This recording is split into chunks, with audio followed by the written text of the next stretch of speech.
ফেসবুকে ইদানিং অনেকেই একটা প্রবলেম ফেস করছেন। অনেক অ্যাডাল্ট ভিডিও অথবা নোংরা ভিডিও ফেসবুক ওয়ালে চলে আসে। অনেককেই এই কারণে অকওয়ার্ড একটা সিচুয়েশনের মধ্যে পড়তে হয়।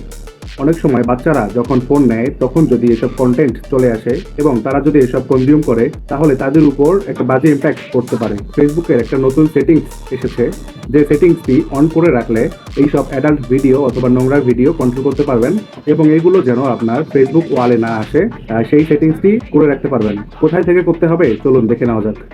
ফার্স্ট অফ অল ফেসবুক অ্যাপে চলে যাবেন, এরপর আপনার প্রোফাইল আইকনে ক্লিক করবেন। এখান থেকে সেটিংস অ্যান্ড প্রাইভেসি যে অপশনটি আছে এখানে ক্লিক করবেন। এরপরে সেটিংস এখানে ক্লিক করবেন, দেন নিউজ ফিড যে অপশনটি আছে এখানে ক্লিক করবেন। এখানে দেখতে পাবেন রিডিউস নামে একটি অপশন আছে, এখানে ক্লিক করবেন। এখানে দেখতে পাচ্ছেন সেনসিটিভ কন্টেন্ট একটি অপশন আছে, এখানে ক্লিক করবেন। এখান থেকে রিডিউস মোর যে অপশনটি আছে এখানে ক্লিক করবেন এবং এটি ওকে করে দিবেন। এখন থেকে আপনার ফেসবুক ফিডে আর কোনো নোংরা অথবা অ্যাডাল্ট কন্টেন্ট আসবে না। Thank you.